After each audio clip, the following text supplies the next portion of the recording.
Alors dans cette vidéo, nous allons créer des scripts d'action. Alors un script d'action, c'est une commande qui permet, à l'aide d'un raccourci, d'exécuter une série d'actions, tout simplement. Alors on va rentrer dans le vif du sujet pour expliquer. Alors fenêtre, script d'action. Alors là, je n'ai aucun script d'action, je les ai effacés exprès pour la démonstration. Normalement, vous avez un script, un ensemble par défaut. Je conseille de créer votre propre ensemble.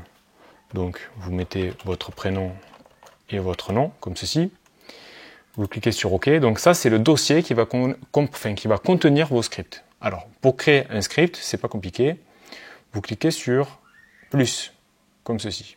Alors, avant de générer le script, ce que je vais faire, c'est que je vais dessiner deux formes, comme ceci.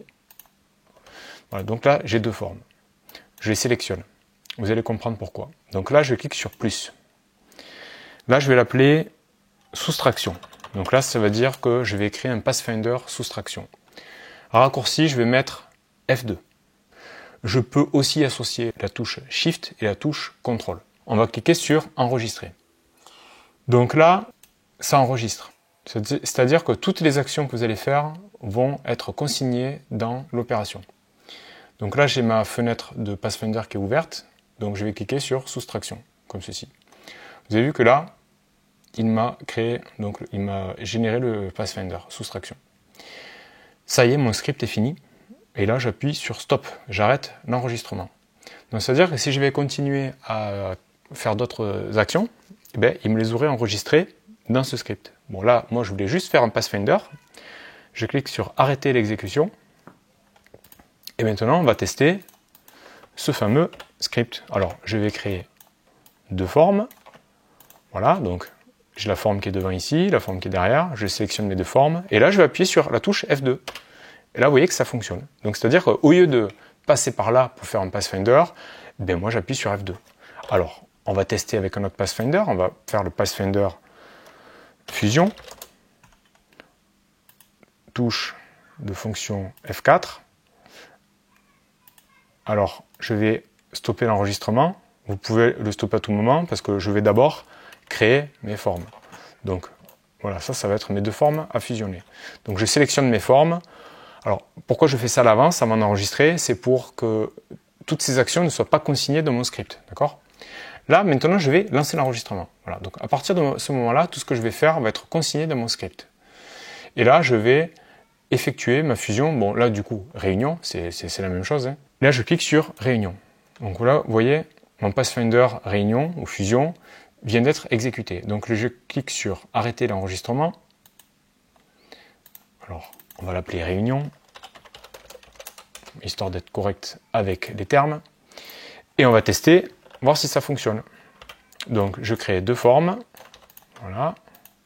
Je les sélectionne. Et là, j'appuie sur la touche F4. Et là, ça marche. Donc ça m'évite d'appuyer là. Donc à la limite, on n'a plus besoin de ces fenêtres après. Donc c'est plutôt assez pratique, c'est vrai que c'est plutôt chouette. Alors on va en tester un qui est très pratique aussi. Alors je vais créer plusieurs formes les unes par-dessus les autres. Voilà, comme ceci. Donc là, on va créer un script qui va s'appeler arrière-plan.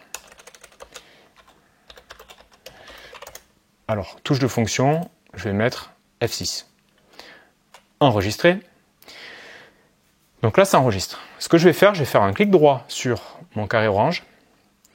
Et là, je vais aller dans Disposition, Arrière-plan. Donc là, mon objet est parti en arrière. Donc complètement tout au fond. J'arrête mon enregistrement. Alors, voilà, j'ai renommé en arrière-plan, j'avais oublié le tiret. Alors, pour voir si mon script fonctionne, donc là, je l'ai bien arrêté. Donc je vais sélectionner ce carré vert et je vais appuyer sur la touche F6. Et vous voyez que là, mon carré est projeté directement en arrière-plan.